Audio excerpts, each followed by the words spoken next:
Hey everyone, welcome to the Kessel Run, episode 3. I'm your host Graham, and this week we're going to be doing things a little bit differently. There's not a lot of patch notes, so other than bug fixes, can't really talk about those.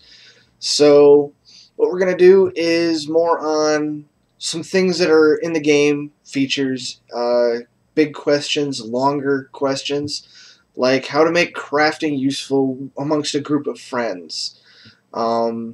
We're going to talk about, let's see, mods or add-ons, the pros and cons. I'm going to kind of tackle that whole issue, why some people like it, why some people don't. A little bit on legacy system and guilds in general, and some features that they're talking about adding or not adding.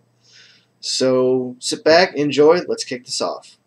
Alright, I'm going to talk to you guys about the usefulness of guilds.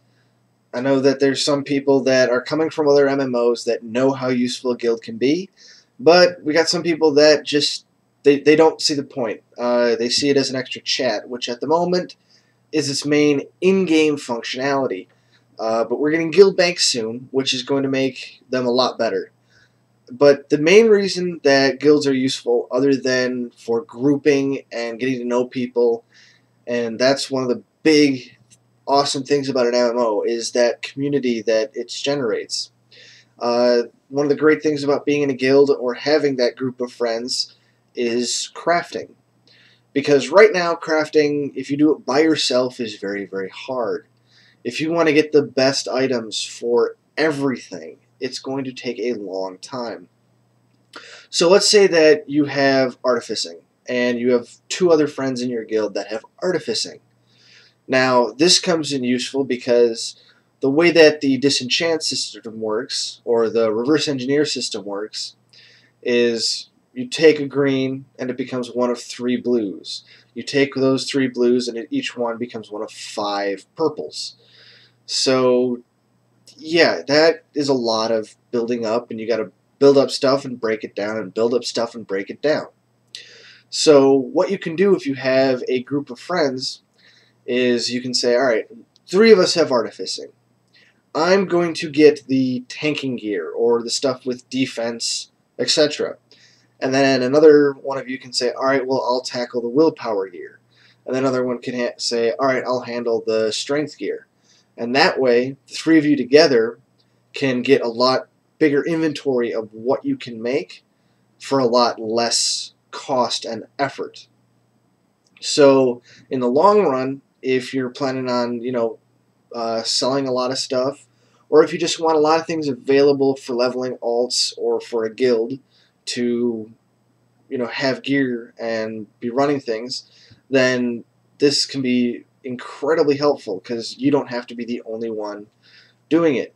The key here is to communicate with the other people, because if you are all working on the same stuff, then that's basically wasted effort. Alright, so legacy system. A few different things than last time. Instead of talking about what they said were the little hints and tidbits in the last video, I'm going to talk more about what we'd like to see out of the legacy system. I've talked about it with a bunch of people, have seen a lot of things on the forums, other places that are saying, hey, we got a legacy system, what would be cool to see out of it? Right now they've promised us like abilities, different abilities, functionality hopefully, and races being able to go where they're not supposed to, such as Mirluka on Sith side. We'll see exactly what the different race crossovers are going to be when they announce more, because right now we have a screenshot of that, and that's about it. Some things that people would like to see are a guild, or not a guild, a legacy bank.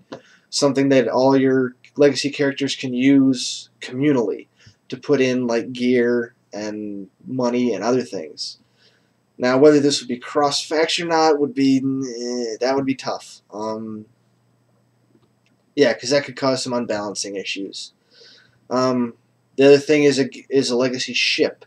Right now, everyone has a class ship. How cool would it be if they just made one ship that was for legacy and all your characters were sitting in it?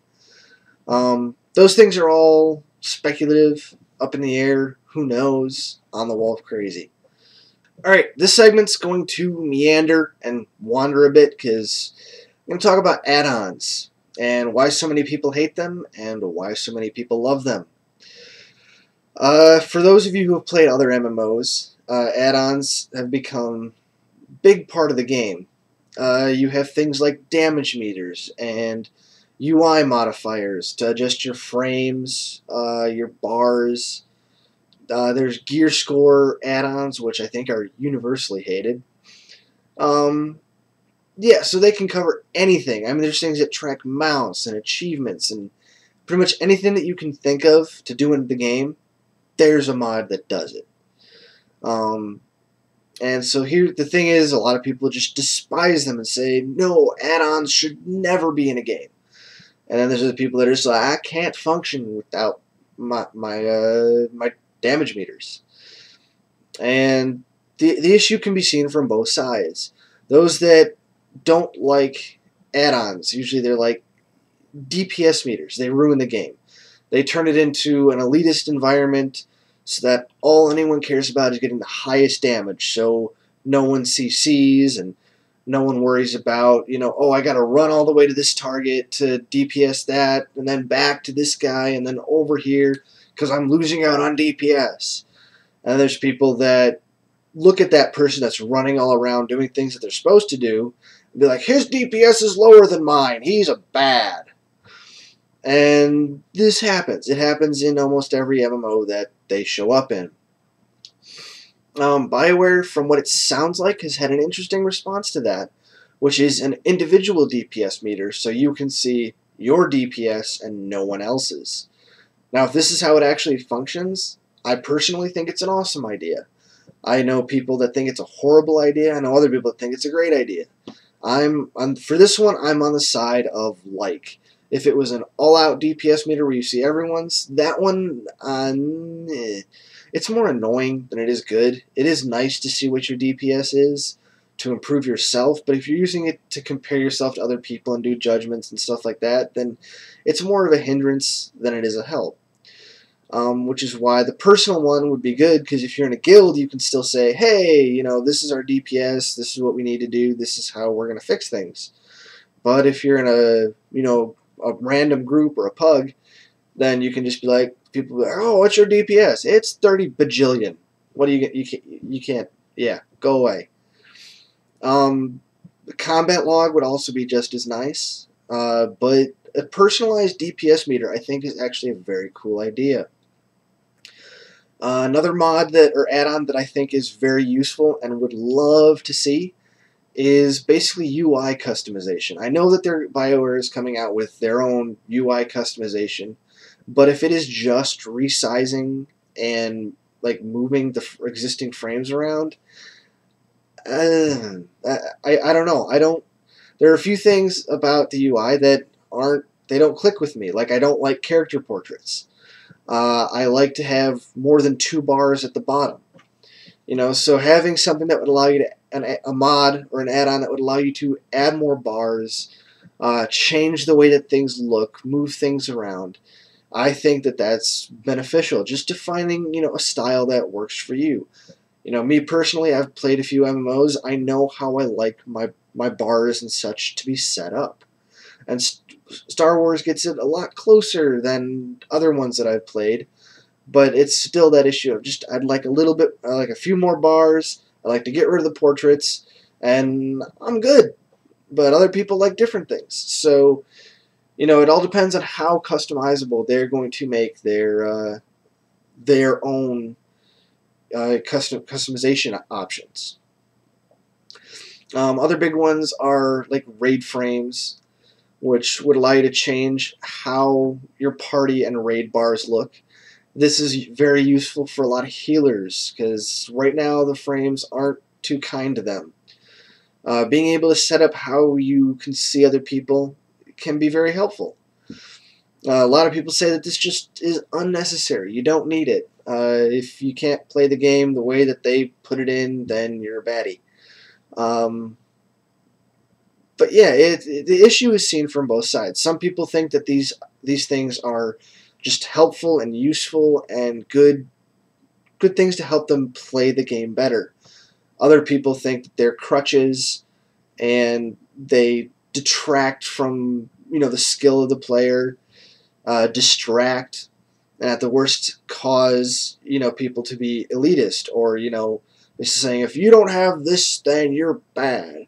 If you don't have this add-on that tells you what the boss is going to do, when it does it, and a DPS meter to see who's the best, and a threat meter to see who's got aggro on this, and there's so many things that are required to raid or do this, then it just becomes cumbersome and it weighs down, and it's like, why? You